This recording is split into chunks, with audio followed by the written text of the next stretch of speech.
हिमाचल में फिर फटा बादल, 24 घंटे में गई 10 लोगों की जान। आधी रात आई आफत और आधे गांव को खा गई, पूरे गांव का नक्शा ही बदल दिया। कुल्लू मंडी में हुई खूब सारी तबाही, अभी राहत मिलने की कोई उम्मीद नहीं। हिमाचल प्रदेश में मौसम का कहर फिर तेज हुआ है।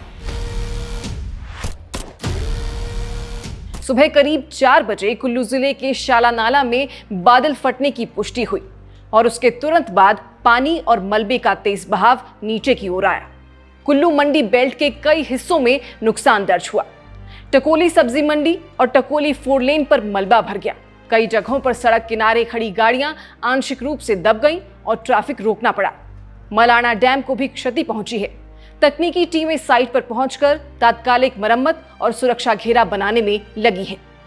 वहीं मंडी जिले के द्रंग विधानसभा क्षेत्र में स्थित रोपा बथेरी के आरंग अमरगढ़ गांव में आधी रात बादल फटा और गांव के बीचों बीच अचानक जलधारा उतर आई। कुछ ही मिनटों में आरंग बस स्टैंड उफनते नाले में बदल गया। दुकानें और ढाबा इकाइयां कटाव से टूट गई। कई का सामान बह गया और गली मोहल्लों की कच्ची दीवारें पानी की मार नहीं झेल सकी। 5 घर पूरी तरह ढह गए, 2 पशुशालाएं बह गई और 10 से अधिक 2 पहिया वाहन तथा 2 कारें बहकर दूर तक जा फंसी। जिन घरों की दीवारें बची, उनके कमरों तक मलबा भर गया है। सबसे बड़ी राहत ये रही कि लोगों ने समय रहते घर छोड़ दिए, इसलिए यहाँ कोई जानी नुकसान नहीं हुआ। रात के अंधेरे में लोग बच्चों और बुजुर्गों को लेकर ऊंचाई की तरफ भागते दिखे। सुबह होते ही जिनका थोड़ा बहुत सामान बचा, उसे निकालने की कोशिशें शुरू हुई, लेकिन बाढ़ का वेग इतने कम समय में इतना ज्यादा था कि बस स्टैंड से लेकर नीचे की पट्टियों तक का नक्शा बदल गया। मौसम विभाग के मुताबिक आज चंबा, कांगड़ा, मंडी, शिमला और सिरमौर जिलों के कुछ भागों में बारिश का येलो अलर्ट प्रभावी है। विभाग ने 18 अगस्त को कांगड़ा और 19 अगस्त को कांगड़ा और मंडी में तेज बारिश की संभावना जताई है। 20 अगस्त तक मौसम के तेवर कड़े रहने का अनुमान है और उसके बाद मानसून के कमजोर पड़ने की संभावना है। पिछले 24 घंटों में मां बेटी सहित 10 लोगों की मौत दर्ज हुई है। 3 लोग घायल बताए गए हैं और 1 व्यक्ति लापता है, जिसकी तलाश जारी है। बारिश के बाद नदी नाले उफान पर हैं, पहाड़ी ढलानों में दरारें दिख रही हैं और कई स्थानों पर भूस्खलन के ताजा मोर्चे खुल रहे हैं। सोलन में बारिश के बाद घनी धुंध छा गई। कालका शिमला नेशनल हाईवे पर विजिबिलिटी बहुत कम रही और वाहन फॉग लाइट के सहारे धीरे धीरे आगे बढ़ते दिखे। दूसरी ओर अलग अलग जिलों से दर्दनाक हादसों की खबरें सामने आई हैं। कांगड़ा जिले के ज्वाली उपमंडल में पनालत पंचायत के निवासी रविंद्र कुमार की पौंग बांध में डूबने से मौत हो गई। बताया गया कि वे झील में बहकर आई लकड़ियां पकड़ रहे थे, पैर फिसला और वे गहरे हिस्से में चले गए। चंबा भरमौर राष्ट्रीय राजमार्ग पर दुर्गेठी के पास बीती रात मणिमहेश यात्रा से लौट रहे पंजाब के श्रद्धालुओं की Swift car number PB03L1138 Ravi नदी में गिर गई। हादसे में 2 श्रद्धालुओं की मौत हुई, 2 घायल हैं और 1 लापता है, जिसकी तलाश SDRF और पुलिस टीमें कर रही हैं। मणिमहेश गए सलूनी निवासी अक्षय कुमार की गौरीकुंड में तबीयत बिगड़ने के बाद मौत हो गई। शनिवार शाम चंबा जोत चुवाड़ी मार्ग से एक कार लुढ़ककर नाली में जा गिरी। इस दुर्घटना में चंबा निवासी राकेश कुमार की मौत हो गई।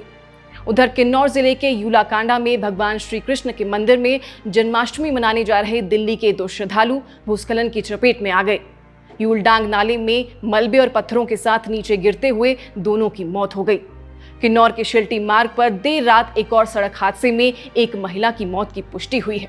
सड़क नेटवर्क पर असर सबसे व्यापक है और यही अब सबसे बड़ी चिंता है। प्रदेश में 3 नेशनल हाईवे, मंडी में NH3, किन्नौर में NH5 और कुल्लू में NH305 समेत कुल 364 सड़कें बंद हैं। अकेले मंडी जिले में 201 सड़कें अवरुद्ध हैं। कुल्लू में 63, सिरमौर में 28, कांगड़ा में 25, शिमला में 11 और चंबा में 12 सड़कें बंद पड़ी हैं। इन बंद सड़कों का सबसे सीधा असर सेब सीजन पर पड़ रहा है। प्रारंभिक आकलन के मुताबिक इस बरसात से अब तक 2144 करोड़ रुपए का नुकसान हो चुका है। 20 जून को मानसून की दस्तक के बाद से राज्य में 262 लोगों की मौत दर्ज है। प्रशासन की प्राथमिकता इस समय जानमाल की सुरक्षा, कटे हुए क्षेत्रों से संपर्क बहाल करना और आवश्यक आपूर्ति पहुंचाना है। SDRF, पुलिस और स्थानीय स्वयंसेवी दल प्रभावित गांवों में तैनात हैं।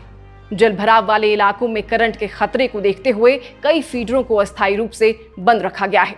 लोगों से अपील है कि अगले कुछ दिन अनावश्यक यात्रा से बचें। खासकर रात के समय पहाड़ी मोड़ों और संकरे घाटी सेक्शनों में गति नियंत्रित रखें और सड़क किनारे वाहन पार्क ना करें। नदी नालों, रपटों और छोटे पुलों के पास सेल्फी लेने या पानी पार करने की कोशिश बिल्कुल ना करें। घरों में गैस और बिजली के कनेक्शन सुरक्षित रखें। बेसमेंट में पानी भरने का अंदेशा हो तो कीमती सामान ऊंचाई पर शिफ्ट करें। इमरजेंसी किट में टॉर्च, बैटरियां, पीने का पानी, सूखा राशन, जरूरी दवाएं, बच्चों के लिए दूध पाउडर और पहचान पत्र की कॉपियां तैयार रखें। ये संकट केवल एक दिन की मूसलाधार बारिश का नतीजा नहीं है। लगातार भीगती मिट्टी, ढलानों की कमजोरी, अनियोजित कटिंग, नदी तल में जला मलबा और जल निकासी व्यवस्था की सीमाएं मिलकर जोखिम बढ़ा देती हैं। फिलहाल संदेश साफ है, सतर्क रहें, सुरक्षित रहें और प्रशासन के निर्देशों का पालन करें। बाकी हम आपको अपडेट लगातार दे रहे हैं, इसलिए इस रिपोर्ट को अपने मित्रों और परिचितों तक पहुंचाएं ताकि लोग समय रहते निर्णय ले सकें। चैनल को सब्सक्राइब करें, नोटिफिकेशन ऑन रखें और कमेंट में अपनी लोकेशन की स्थिति बताएं। बाकी फिलहाल के लिए इस खबर में बस इतना ही। नमस्कार।